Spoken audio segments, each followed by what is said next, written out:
Hello guys, my name is Shifty and today we are going to be talking about Battleborn. Now if you don't know what Battleborn is, I don't blame you because this game's kind of flopping terribly. Basically it was released by Gearbox, the same people that made Borderlands, and it's sort of like an RPG-esque Dota type of game, sorta, maybe? I have no idea how to describe this game.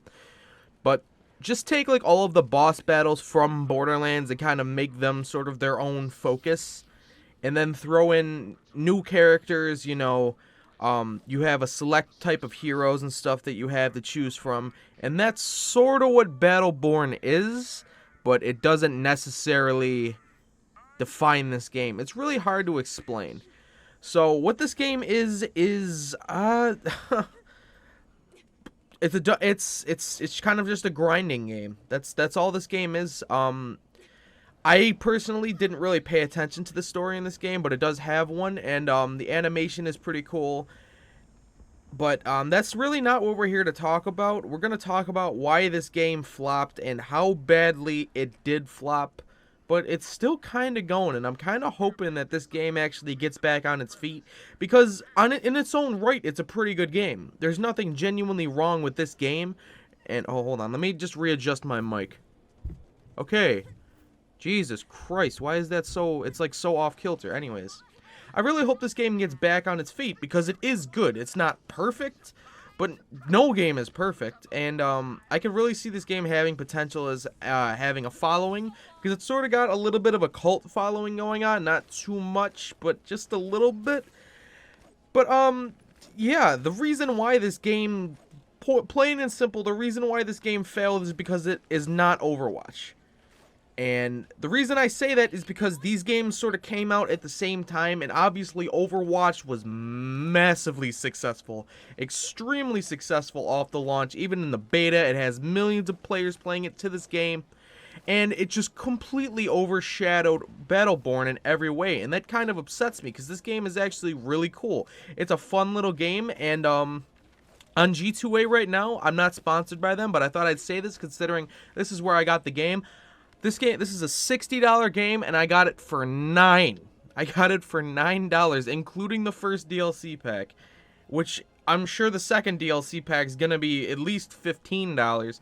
So that's a steal. So that's kind of why I picked this game up, and my friends were all playing it. My friend Lucas was just like, "You gotta pick this game up," and I was like, "What the hell? Why not?" Because, when am I gonna get any sort of deal like this in the future? Excuse me. Any sort of deal like this in the future. And so I picked it up, and I was pleasantly surprised. It runs great. It's much better optimized than Borderlands 2 was.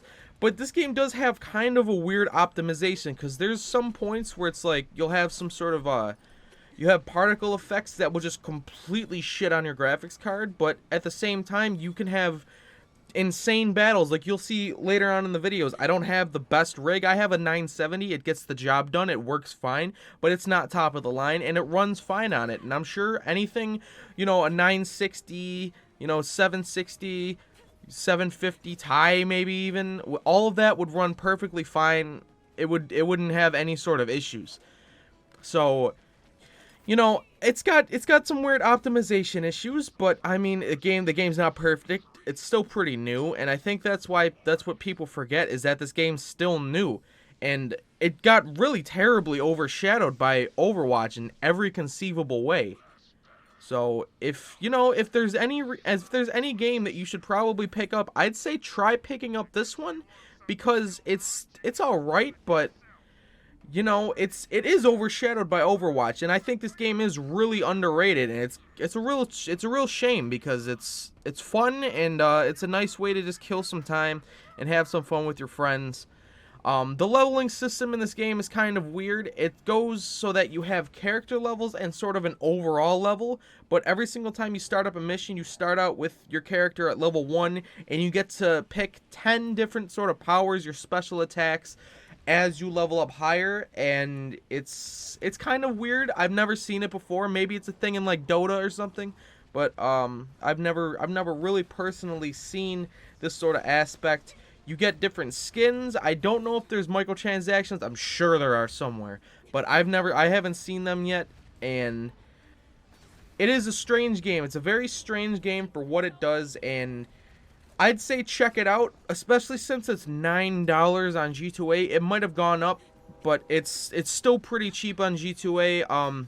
Maybe Humble Bundle, maybe one of those sites. I'd say pick it up on there because I don't think it's worth $60, but it's definitely worth the $9 that I paid for it. So, anyways, guys, that's Battleborn. This is pretty much just, I just wanted to kind of go over what Battleborn was and why it was so overshadowed by Overwatch. And, yeah, guys, so thanks a lot for enjoying the video. Don't forget to comment, rate, and subscribe down below. Peace.